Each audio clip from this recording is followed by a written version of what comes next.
Hello everyone, আসসালামু আলাইকুম। কেমন আছেন সবাই? চলে আসলাম আলাদা ব্লগ নিয়ে। তো আমি আজকে খুব মজার ময়দার রসগোল্লা তৈরি করে দেখাবো। খুব বেশি উপকরণ লাগে না এই ময়দার রসগোল্লাটা তৈরি করতে। মনেই হবে না যে আপনি ময়দা দিয়ে রসগোল্লা তৈরি করে খেয়েছেন। তো আমার সাথে থাকুন, দেখতে থাকুন ময়দা দিয়ে আমি কীভাবে রসগোল্লা তৈরি করি। তো এদিকে আমি মেজারমেন্ট কাপে 1 কাপের মতো নিয়ে নিব ময়দা, দিয়ে নিব 3 টেবিল চামচ গুঁড়া দুধ, 1/2 টেবিল চামচ বেকিং সোডা, 1 টেবিল চামচ ঘি। মিশ্রণগুলোকে ভালো করে মিক্সড করে নিতে হবে হাত দিয়ে।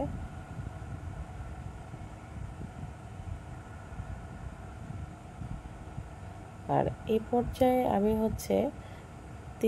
দুইটা ডিম আমি ফেটে নেব। রসগোল্লার ডোটা তৈরি করার জন্য আমি এখানে 2টা ডিম ভালো করে ফেটে নিব। আপনারা যদি যে কোনো মিষ্টির মধ্যে ডিম পছন্দ না করেন সেক্ষেত্রে হয়তো এটা স্কিপ করতে পারেন। এক্ষেত্রে আপনারা লিকুইড দুধ দিয়ে ডোটা তৈরি করে নিতে পারেন। তো আমি এখানে ডিমটা দিচ্ছি। তো 2টা ডিম ভালো করে ফেটে নিয়েছি। এই পর্যায়ে আমি হাফ করে ফাটানো ডিমটা দিয়ে ভালো করে মাখিয়ে নেব। উপকরণগুলো দেওয়ার পরে এইভাবে মুঠি করলে মুঠি হবে, আবার মুঠি ভেঙে যাবে, এরকম এই পর্যায়ে কিন্তু ডিম দিতে হবে।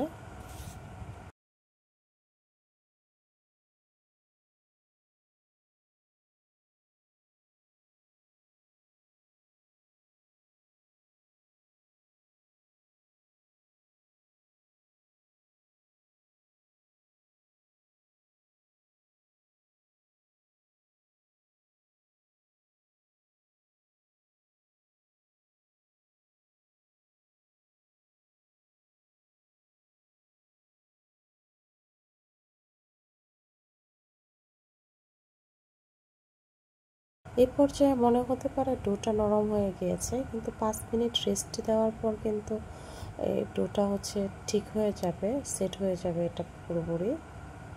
তো ফিরে আসবো 5 মিনিট পর, ঢাকা দিয়ে রেখে দিব।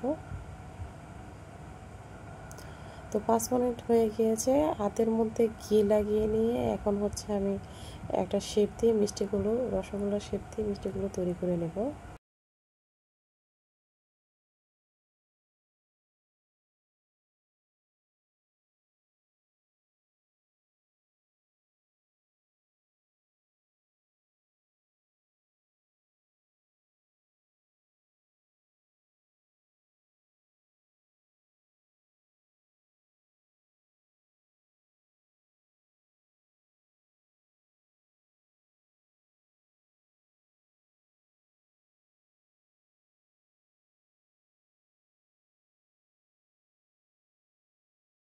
এ পর্যায়ে সবগুলো মিষ্টি তৈরি করা হয়ে গিয়েছে। এখন চলে যাব চুলোয়।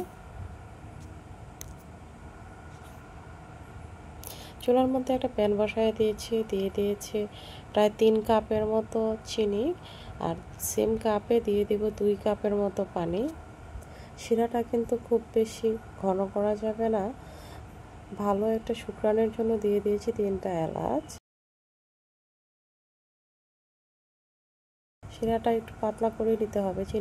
চিনিটা গলে ফুটে ওঠার সাথে সাথে আমি চুলাটা অফ করে দেব।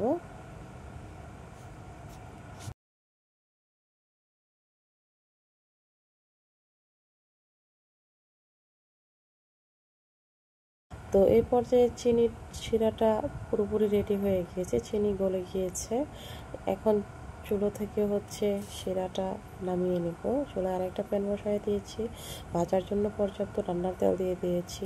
এই পর্যায়ে তেল ঠান্ডা থাকা অবস্থাতেই আমি মিষ্টিগুলোকে দিয়ে দেব। মিষ্টিগুলোকে কিন্তু হালকা করে ভেজে নিতে হবে, খুব বেশি কালার আনা যাবে না মিষ্টিগুলোর মধ্যে, যেহেতু আমি ময়দা দিয়ে আজকের এই রসগোল্লা তৈরি করতেছি। তো রসগোল্লাটা যেরকম কালার হবে সেরকম কালার থাকা অবস্থাতেই কিন্তু মিষ্টিগুলোকে নামিয়ে নিতে হবে। দেখতেই পাচ্ছেন মিষ্টিগুলো আমি যেই সাইজের দিয়েছি তার থেকে ফুলে দ্বিগুণ হয়ে গিয়েছে। যখন এটাকে আমি চিনির শিরাতে দিব, তখন এটা কিন্তু আরও বড় হয়ে যাবে এগুলো মিষ্টিগুলো।